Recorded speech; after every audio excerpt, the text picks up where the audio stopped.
ازيكم يا جماعه، عاملين ايه؟ بقالي فتره كبيره ما عملتش فيديوهات طويله، مركز اكتر في الشورتس وكده، ولكن كالعاده انتوا عارفين ان انا بحب الفيديوهات الطويله، ان انا اقدر ان انا ارغي معاكم في مواضيع مختلفه. والموضوع اللي احنا عايزين نتكلم عليه النهارده وكان بقالي فتره بفكر فيه، هو ليه ممكن مورينيو ينجح او يفشل مع فينرباخشة. وزي ما انتوا شايفين في تايتل الحلقه بحب اكون صريح جدا بوجهه نظري انا، وهو ان انا شايف ان مورينيو هينجح مع فينرباخشة. ولكن في فيديو النهارده هعرض لكم نوعا ما وجهتين النظر اللي ممكن يا اما تنجح مورينيو او تخليه يفشل. قبل ما مدرب يجي اي فرقه، فكره ان هو هل هينجح مع الفرقه دي او يفشل معاها بيتم تحديده حسب الفرقه دي كانت حالتها شكلها عامل ازاي قبل وبعد. يعني اكبر اكزامبل دايما بيجي في بالي هو ان لما هيكتور كوبر جه مسك منتخب مصر كان بقاله 3 كؤوس افريقيا ما بيروحهاش اساسا، ما بيتاهلش ليها. وطبعا كده كده كاس العالم عندك عقده تاريخيه معاها، بما فيها الجيل التاريخي بتاعك ما عرفش يروح كاس العالم 2010، وكان في تخبط سياسي في الدوله، وكان في تخبط في تنظيم الدوري لسه مستمر لغايه دلوقتي، بس الدنيا كانت عك في عك. فتحس ان كان الاكسبكتيشن من هيكتور كوبر ما كانش اكسبكتيشن عالي قوي. كل اللي احنا عايزينه ان احنا نرجع تاني نتاهل لكاس افريقيا، نعمل فيها اداءات كويسه، ونحاول لكاس عالم 2018 نتاهل له من غير ما نخسر 6-1 من غانا في غانا، من غير ما يحصل فضيحه. فلما تكون انت اساسا في وضع فشل، لما الراجل ده يجي ويحط اسس معينه هو عايز يمشي عليها، غالبا مش هيبقى ليك عين تجادله. ما انت هتجادل مين؟ ما انت اساسا فاشل من قبل ما هو يجي. فاسمع وجهه نظره يمكن يطلع صح. وفعلا الاداءات بدات تتحسن، وصلت كاس افريقيا، وصلت النهائي في البطوله دي. كان في تحفظات على الاداء، ولكن كان كل واحد يتكلم يقول لك احنا كنا فين وبقينا فين. قدرت تتاهل كاس العالم، فعلا كان الاداء ساعتها كارثي. فقلت بس هو لا، هو بنى ونقدر ان احنا نمشيه ونبني على الموضوع ده. بغض النظر بقى ان الكلام ده ما حصلش، بس انا هنا بركز على بدايات هيكتور كوبر، فكره ان المنتخب كان فين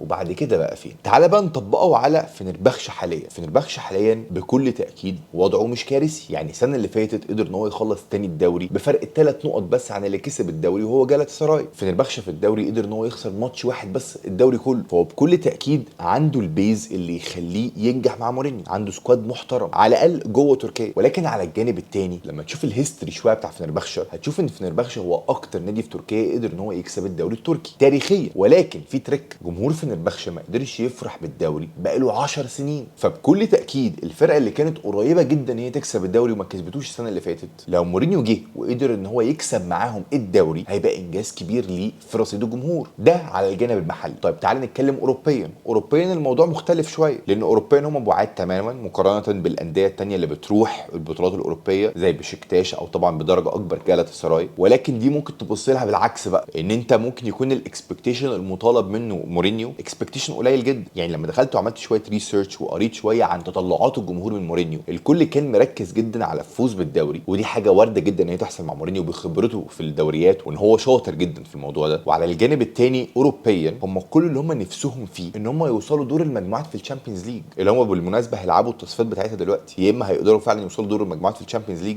او هيروحوا اليوروبا ليج. لك ان تتخيل، ودي حاجه خضتني ما كنتش مركز فيها قوي، ان اخر مره النادي ده وصل للشامبيونز ليج دور المجموعات كان موسم 2008 2009، يعني من 16 سنه، وساعتها خلصوا رابع مجموعتهم وما كملوش في البطوله. فانت كل مطالب من مورينيو عشان مبدئيا بس يبدا علاقته بالجمهور تبقى عالميه، ان هو في التصفيات اللي هي في وقت الصيف دي يساعد فينرباخشة ان هو يوصل للشامبيونز ليج. مش بقول ان هي تبقى مأموريه سهله، ولكن التصفيات دي عاده بتكون ماتشات رايح جاي، ومورينيو بيبقى شاطر في الماتشات دي كويس قوي، وممكن تحصل فعلا ويوصلهم لحلمهم اللي بقى لهم 16 سنه نفسهم فيه. فالفرقه يجي لها شويه ثقه. وبغض النظر بقى هيأدوا ازاي في الشامبيونز ليج، ما اعتقدش ان هم هيبقى عندهم طموح عالي قوي. فهم حتى لو خدنا الورست كيس سيناريو وطلعوا من المجموعات في الشامبيونز ليج ما قدموش اي حاجه، ويركزوا بقيه الموسم في الدوري ويقدروا ان هم يكسبوه، فانت بسم الله الرحمن الرحيم كده اول موسم تاريخي لفينرباخشة بتوقعات جمهوره. طيب تعال نبص لها بطريقه مختلفه شويه. لو مورينيو ما تاهلش الشامبيونز ليج وراح اليوروبا ليج مثلا، هيبقى الاكسبكتيشن منه ايه هناك؟ والله اكبر انجاز فينرباخشة عمله حتى في اليوروبا ليج كان موسم 2012 لما وصلوا السيمي فاينل ساعتها. يعني مثلا حتى السنه اللي فاتت خرجوا من دور 16. فبرضه لو قدر يعدي من المجموعات في اليوروبا ليج يوصل دور الثمانيه سيمي فاينل، برضه هيبقى انجاز كبير ليه. طب سيبنا بقى من النتائج، تعال نتكلم في قدره مورينيو على اقناع لعيبه من اوروبا جامده ان هم يجوا فينرباخشة. كل تاكيد مورينيو مدرب كبير جدا، ولاعيبه كتير بتحبه، لعيبه كتير ما بتحبوش، بس في لعيبه كتير بتحبه. فهل هو قادر ان هو يجذب اسامي مهمه لفنربخشة.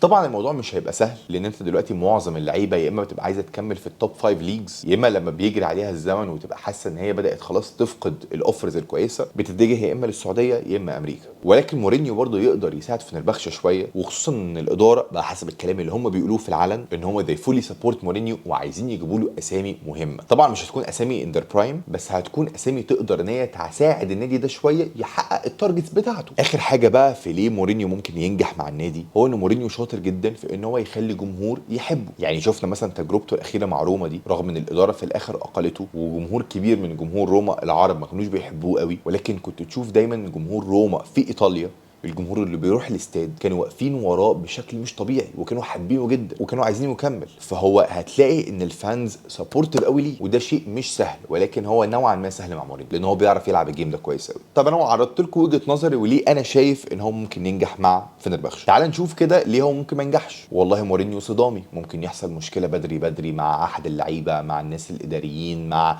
حد في الجهاز الفني، ويحصل مشاكل فالفرقه تتفكك. تاني حاجه في كومبيتيشن عاليه جدا، زي ما انا بقول لكم انت السنه اللي فاتت جبت 97 نقطه في الدوري، ولكن خسرتوا الجالاتا سراي اللي جاب 100 نقطه في الدوري. فهو بكل تاكيد، انا مش متابع الدوري التركي، بس هو بكل تاكيد جالاتا سراي برضو فرقه تقيله يعني، وجالاتا سراي برضو عندها جمهور كبير وناجحه جدا اوروبيا كمان وبتاع، فده هيسبب لك ضغط كبير جدا عليك. ثالث حاجه بقى ان انت بدات تطلع بره التوب 5 ليجز خالص، فانت الدنيا في تركيا اكيد مش بنفس النظام ومش بنفس التكنولوجي ادفانسمنتس اللي بتبقى موجوده في ايطاليا وفي اسبانيا وفي انجلترا وفي كل الاماكن دي. الموارد اللي كانت بتخليك تنجح، او في بعض الاحيان طبعا لا توفق، بس انا قصدي عموما مش هيبقى عندك نفس الموارد اللي كانت موجوده هناك. بس برضو في الحته دي بحس ان هو الاداره هتعمل كل حاجه ما في وسعها ان هي توافق على مورينيو اللي هو عايزه، وهيديله المساحه اللي هو عايزها، عشان هيبقى دايما في احساس كده في تركيا او في فنربخشة خصوصا اللي هو احنا اكيد مش فاهمين اكتر من مورينيو. بعكس مثلا مورينيو ما بدا ان هو الاسهم بتاعته تقل في التوب 5 ليجز، فهناك ناس كتير قوي تقول لك لا ده جار عليه الزمن، لا ده احنا فاهمين اكتر منه، لا ده احنا عايزين مدرب شاب اكتر، لا احنا عايزين مدرب بروفايل بتاعه مختلف شويه. فتحس ان هو في اوروبا الموضوع اختلف، لكن في تركيا اعتقد ان هم هيبقوا عايزين يتعلموا منه ويستفيدوا منه اكتر ما هيبقوا عايزين ينظروا عليه. عرفوني بقى ايه رايكم تحت في الكومنتات في الحوار ده، هل انتوا شايفين من وجهه نظركم انتوا مورينيو هينجح مع فنربخشة ولا لا؟ وبغض النظر بقى ايه النتيجه النهائيه، هل ده هيبقى خلاص مستوى مورينيو الفتره اللي جايه لغايه لما يعتزل، ولا دي ممكن تبقى خطوه يرجع منها تاني للتوب 5 ليجز؟ عرفوني رايكم تحت في الكومنتات، وطبعا ما تنسوش تعملوا لايك وسبسكرايب للقناه لو لسه ما عملتوش سبسكرايب، وتقولوا لي تحت في الكومنتات برده لو في مواضيع معينه عايزين نتكلم عليها في الحلقات اللي جايه. يلا